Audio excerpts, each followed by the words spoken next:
Hi folks, this is Harium for CBNR. Today we will look into a sort of idea of how to either select your research problem or uh, when you're writing or you're doing your not writing your master's degree or something like that, you are trying to find a problem in which you want to do your research. This is also applicable for people who are doing PhD also, I suppose. There are many ways of finding a research problem, but today we are going to do only one part of it, that is using a systematic review, how to find a research problem. Right?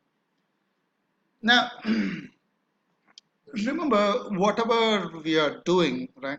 Uh, whatever research we are doing, we are trying to build a body of scientific literature.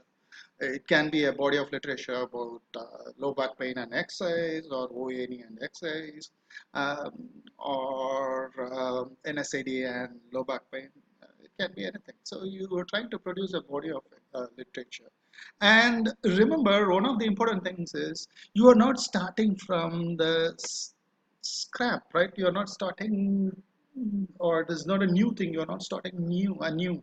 There is already somebody people would have done and all those things. So they have an adage saying that you should start with the systematic review and probably end with the systematic review also. What it means is your research problem should be from probably an already existing systematic review, and you should also end by saying that how my research has added to the body of evidence, right?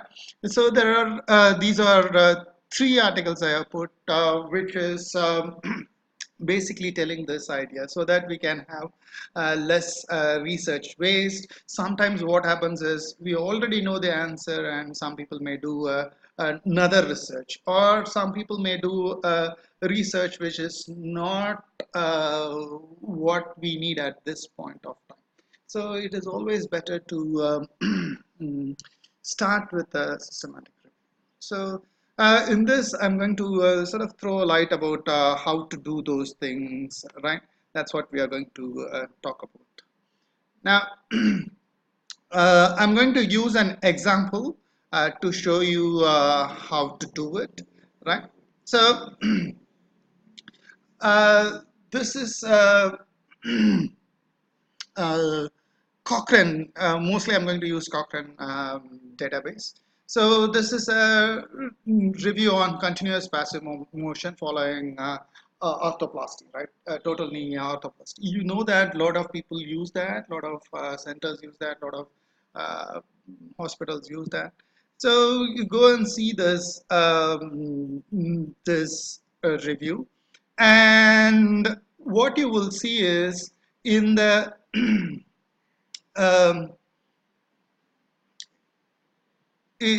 whether it is about uh, passive mobilization, or whether you want to use uh, preoperative education about knee replacement and things like that. If you go and see any of these reviews, you will find out that in the author's conclusion part of it, they will have two parts. One is the implication for practice. You can say that this provides a very low quality evidence for CPM, right? And they will also say that future trialists should improve the quality of you can see that reading here, quality and reporting of the trials, use allocation blinding, all these things. What they're saying is it will make our body of evidence better. It will make our science better, and we can give a good treatment for our patients, right? This is one of the simplest way if you're doing a study on either education for total knee replacement before starting the treatment, or I mean before going to undergoing surgery, or for the earlier on as the continuous um,